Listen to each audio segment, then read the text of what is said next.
China was hit this week by a rare convergence of record rainfall, heatwaves, and a tornado in the southern megacity of Guangzhou, displacing millions of people, damaging properties and swamping farmland.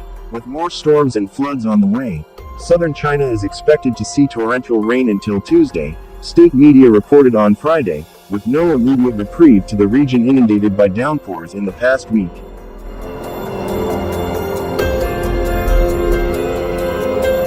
At least 7 provinces and regions in the south issued alerts for severe storms and floods for the next 24 hours. Authorities had issued warnings of extreme weather events as early as April, ahead of the rainy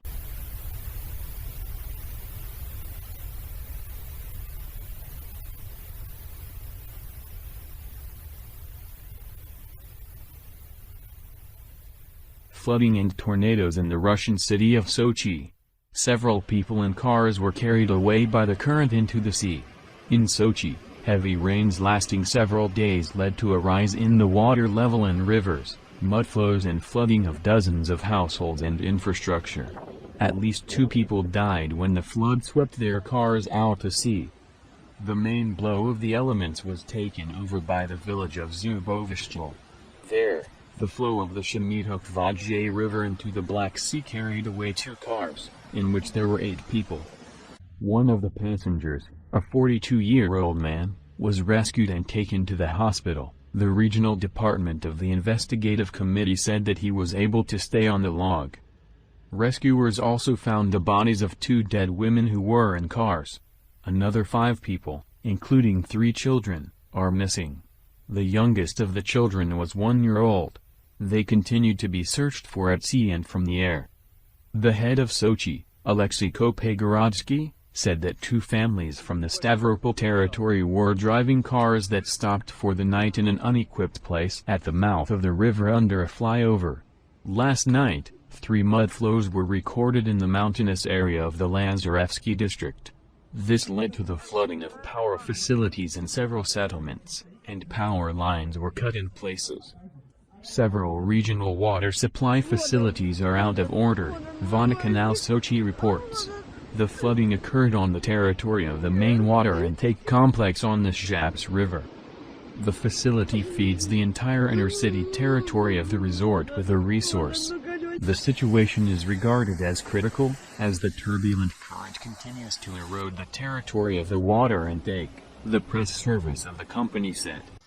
The water pumping station in the village of Alexevsky was completely covered with silt and debris due to a tornado. Well, a heat wave continuing in the heartland. A big chunk of the U.S. still dealing with the sweltering temperatures today. The heat impacting millions of Americans. And of course, we know it can be deadly. The CDC says on average, roughly 700 people die from heat-related deaths in the U.S. each year. News Station's Marky Martin joining us live from Dallas.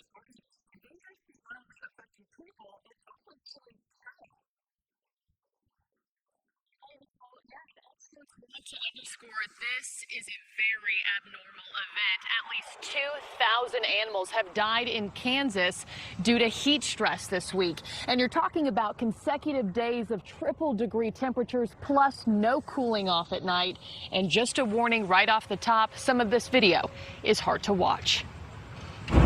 A disturbing new video showing thousands of dead cattle lining this dirt road in Kansas. State officials asked to help dispose of at least 2,000 carcasses after sweltering temps as high as 108 led to deadly heat stress for the animals. And it's not just the high temperature, but the combination of high temperature, high humidity, lack of wind or air movement, as well as a lack of night cooling. An oppressive heat wave suffocating much of the Midwest and South. Neighbors just around the corner have no water even right now, and others have brown water. In Odessa, Texas, 165,000 homes and businesses without water for days after a water main break led to a system-wide outage. Pressure just now starting to return amid deadly temperatures. The boil water notice will remain in effect until probably Friday. Hey boys, we got a tornado, let's go! In Wisconsin, a tornado ripping through the region, grappling with a simmering heat wave. And in Nebraska, Golf ball and tennis ball sized hail pounding much of the central and southern part of the state. The National Weather Service warning Americans this severe heat is here to stay. So we're not looking at this just completely going away here over the next couple of weeks. We're going to see some form of this continue through the month of June. And Nicole, more than a Now to other news, and heavy rain has left large swathes of Bangladesh underwater, with flooding impacting nearly a quarter of the country. Efforts have intensified to deliver food and drinking water to millions of people affected by the floods. Officials say at least 36 people have been killed and about 4.5 million people stranded so far.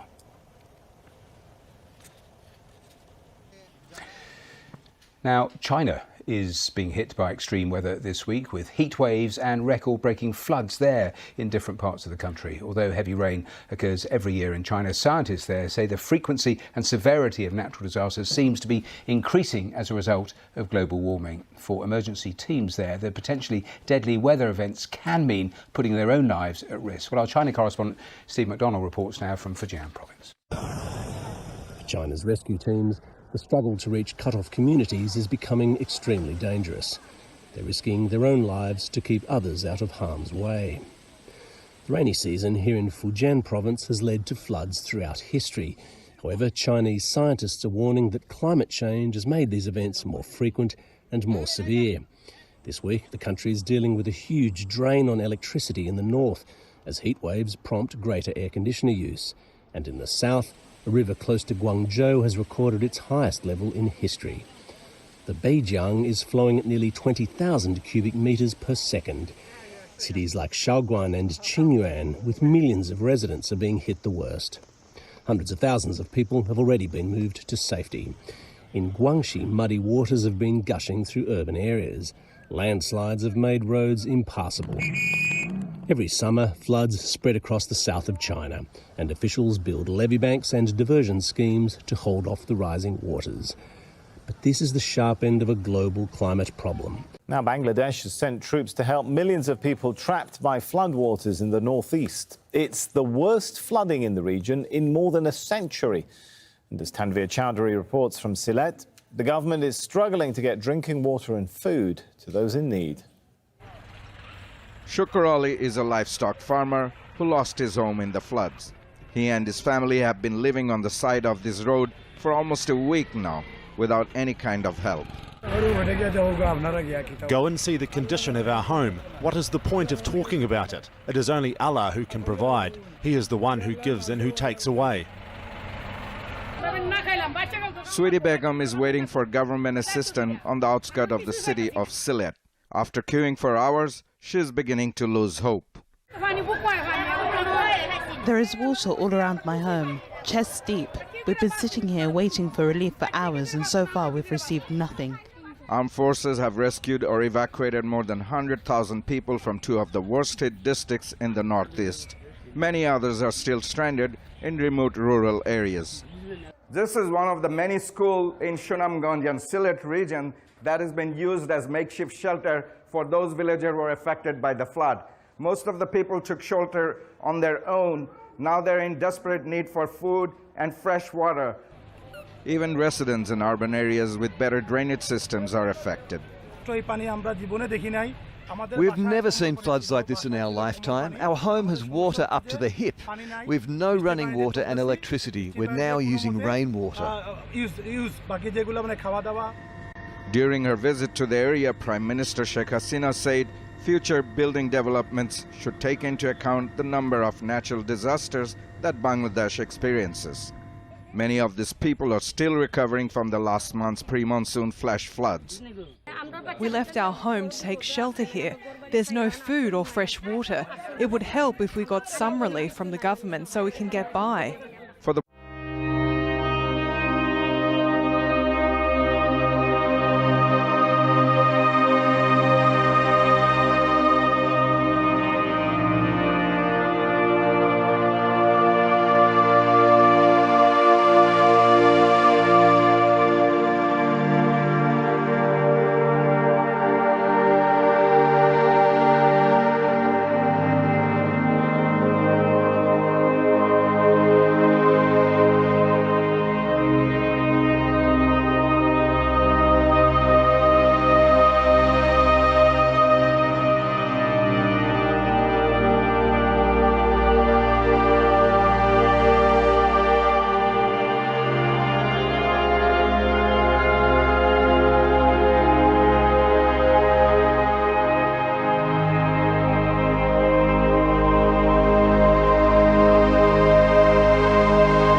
Tens of thousands of people have been forced to flee their homes as major flooding sweeps across southern China. Rescuers are working around the clock to help nearly 1 million people affected across several provinces. Heavy rains have fallen on the country's manufacturing hub for weeks now. The economic damage is enormous, with the losses of at least $261 million so far. Red rubber boats and rescue workers in orange vests. These are the signs of reprieve in China's southern provinces, where heavy rain has triggered the worst floods that some places have seen in 60 years.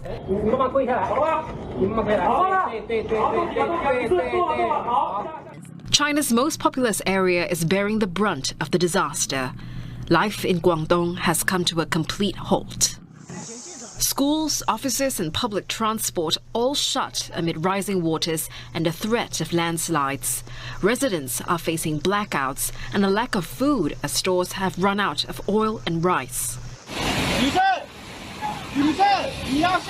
Authorities have asked people to shelter on higher ground as they stack sandbags on riverbanks in a desperate attempt to keep the waters at bay.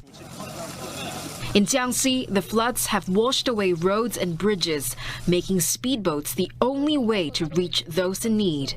But it's not just infrastructure damage. Southern China is the country's manufacturing hub. Experts warn the extreme weather will disrupt supply chains and the shipping industry. Agriculture is not spared either. The floods have destroyed more than 43,000 hectares of crops, affecting the production of grain, vegetables and livestock. The fear is this economic damage could cause the national cost of living to rise. Both China and India this morning. Flooding has deluged towns and cities and forced thousands from their homes. We have coverage from both countries today. Ishan Garg reporting from New Delhi in just a moment. Ishan on the left. But first, Patrick Falk, who is in Beijing. Well, serious levels of flooding really has become a common occurrence in China during the summer months, particularly in the central and southern regions. And that's despite the fact that China has invested heavily in flood control systems and hydroelectric projects. On Sunday, China issued its first red alert of the year. That's its most severe warning. Tens of thousands of people across the manufacturing hub of Guangdong province have been severely impacted, with authorities suspending classes as well as work and public transport as well, amid the threat of possible landslides. In the neighboring province of Jiangxi, around 500,000 people have seen their homes damaged and lives uprooted also. And the economic and livelihood issues that people are having to face have really been compounded by the difficulties that have been brought on by COVID-19 already. Millions of people in India are now homeless and hundreds of thousands are stranded without food or fresh water. The Indian Army is dropping food packets into the areas which are the worst affected. 200,000 people have been taken into relief camps, while thousands of others have been forced to take shelter on the roads. Many are taking desperate measures, wading through waist-deep waters to get somewhere with food and drinking water. But the deluge from landslides and floods is delaying supplies. Locals say this is the worst flood they have experienced in their lifetime. This when Assam is an area prone to frequent flooding. Authorities say they are working on sending more supplies and that a financial assistance package is in the works. But locals want officials to take some urgent and permanent steps as... Since early May, many areas in southern China have been hit by heavy rainfall, triggering natural disasters such as floods and landslides. In particular, since June 9th, the Pearl River Basin has experienced continuous heavy rainfall on a large scale. As of June 16th, 117 rivers in the Pearl River area had super warning floods and 29 reservoir levels exceeded the flood limit. Among them, the Xijiang River had flood numbers 1, 2, and 3 in 2022, and the Beijiang and Hanjiang River had number 1 floods in 2022, the first time since 2009. The Meteorological Department predicts that the strong rainfall in the Pearl River Basin will continue until June 21st, and the water level of major rivers will continue to rise, with a high probability of another heavy flooding. Chinese official media said that this is a once-in-a-century flood in the Pearl River. The combination of rising water levels in the Pearl River and persistent rainfall has triggered serious flooding in the river basin, with Guangxi and Guangdong province in the middle and lower reaches of the river seriously affected. According to official media reports, on June 15th, the water levels of 3 major reservoirs and tributaries in the Dongjiang River basin rose due to the recent widespread and continuous heavy rainfall. The second largest reservoir in Guangdong, the Fengshuba Reservoir, opened its gates for the first time in 3 years to release floodwaters at 6 p.m. on June 12th. And by 3 p.m. on June 15th, all 6 gates were open, and the amount of floodwater was released based on how much was coming in, with a total outflow of 2,000 cubic meters per second. The Dongjiang Water Conservancy Hub downstream of the Dongjiang River in Huizhou City also opened its gates to release the floodwaters from 4 p.m. on June 14th. The water level in the lower reaches of the Dongjiang River immediately surged, resulting in a once-in-a-century tide level in the Guangzhou section of the Pearl River and a high tide level of 1.1 meters above the warning line in the central city. The entire Guangzhou city was flooded, the roads were heavily waterlogged, and many vehicles broke down in the water. The Guangzhou Hydrology Branch of the Guangdong Hydrology Bureau issued a red alert for flooding in the central city of Guangzhou at 7 p.m. on June 15th. The video shows that the river water overflowed the embankment and poured into the urban area of Guangzhou. Some streets were flooded, and the water in the tunnel almost reached the roof of the car. The vehicle could only be soaked in the water, and the driver and passengers got out of the car and fled. On June 16th at about 7:20 p.m., Guangzhou City Conghua Taiping Town was hit by a tornado. The tornado caused damage to electrical equipment, temporary scaffoldings collapsed and damaged trees and blocked traffic in some areas. The video shows that it was very dark when the tornado appeared, and there was lightning in the sky. The tornado was wrapped in a variety of fragmented items, destroying electrical equipment and generating sparks wherever it went. After the tornado, more than 5,400 homes were without power. The local streets were a mess, the roadside trees were uprooted, and parked cars were damaged. According to the mainland media, the scale of this tornado is very small. Level 6 gusts were recorded about 700 meters away at the Taiping No. 2 weather station, equivalent to a wind speed of 12.6 meters per second. The tornado passed through Taiping Township in Conghua District for about 5 minutes, with a path length of about 1.5 kilometers, and it was initially determined that the tornado's damage was equivalent to level EF2, about 50 meters per second. Local people cleaned up the scene in the early hours of June 17th, and no injuries were reported.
The report said since June 5th, there has been heavy rainfall in Guangdong province and still continues today.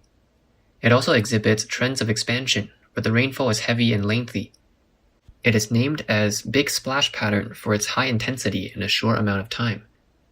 The average rainfall in Guangzhou City is 40.9% more than the same period in the last 10 years. According to Guangdong Meteorological Bureau, there will continue to be heavy precipitation in the coming week, with local areas accompanied by wind forces of 7 or higher. Stunning pictures this morning out of Yellowstone. The Yellowstone River is at its highest elevation in more than 100 years. Unprecedented rainfall causing heavy flooding and rock slides in the park. The entrances to the park are temporarily closed. They will be so for at least the next 2 days.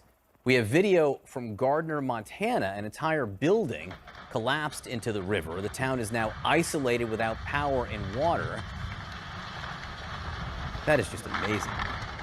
Joining us now, CNN Chief Climate Correspondent Bill Weir. Bill, looking at these pictures from Yellowstone, just talk to us about how serious the flooding is and what exactly is causing it. Welcome to the age of too much water in some places, not nearly enough in others. This is so intense. It's a combination of maybe 3-4 inches of rain at a time and a lot of snow up there, more so than the Rockies or the Sierra, and it's hot. So that melt, that rapid melt, plus the hard rain there, at one point there in Montana, it crested and broke a 100-year-old record by 2 feet. And so as you can see, folks who built that house right along the riverbank there, a dream spot, never considered this sort of devouring power that came through and just collapsing bridges, taking away pieces of the highway as well. It's really troubling. They had to evacuate some folks by raft in there. Some may still be stranded in there, but it's going to take a long time just to assess the damage to wells and wastewater treatment. So this is just the beginning. This is a huge river, right? It traverses such a large part of the park here. So how long, you mentioned it's going to take a while, how long will the park be closed, do you think? It's closed at least until Wednesday. Could be longer than that as they wait for that water to subside. And it's the worst timing because this is the start of the tourist season. They get about 3 million visitors a year to Yellowstone. A lot of families plan their vacation around this.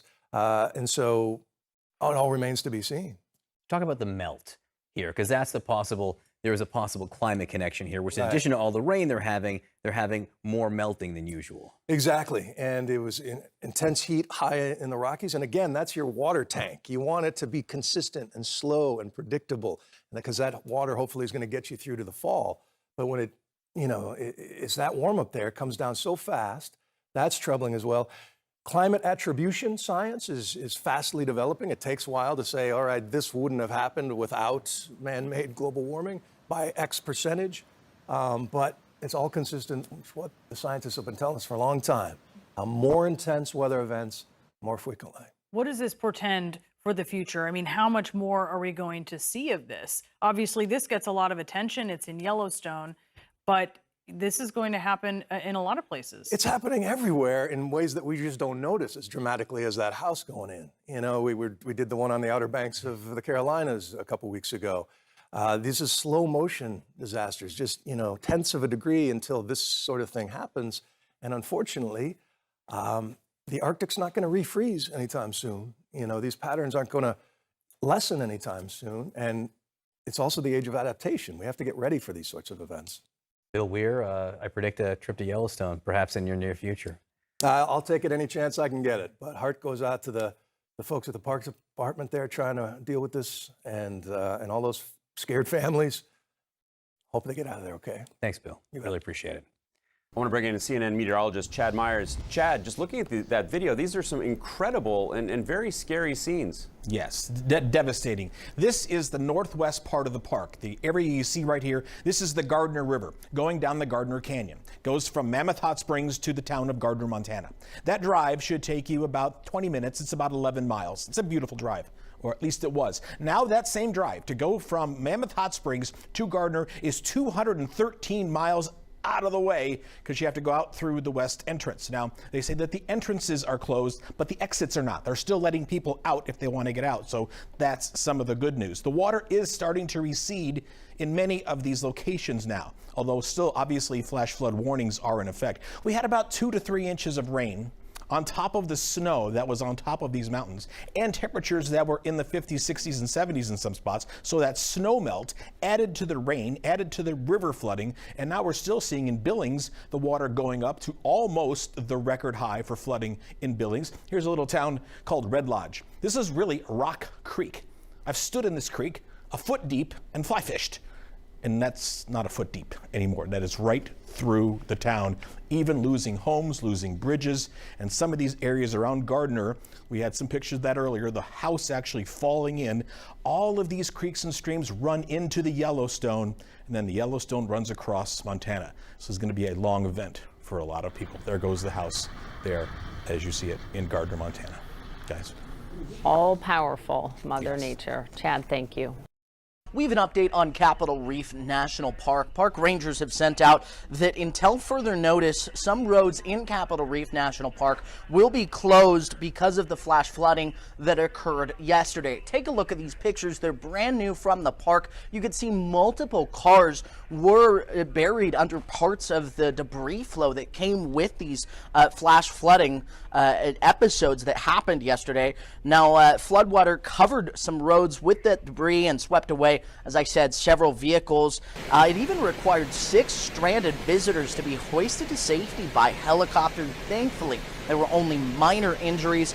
Deputies and search and rescue crews from Wayne County assisted the park staff in these rescues. Now, as of today, park officials said Scenic Drive, Grand Wash, and Capitol Gorge will remain closed until they are safe to reopen. There was no estimated time frame for Scenic Drive and the other 2 roads that are closed to reopen, saying at least several days. Now, monsoon season is upon us, and there is further thunderstorms and rain expected in the area, so I think that plays a lot into their decision making as well, saying that through the weekend, more flash flooding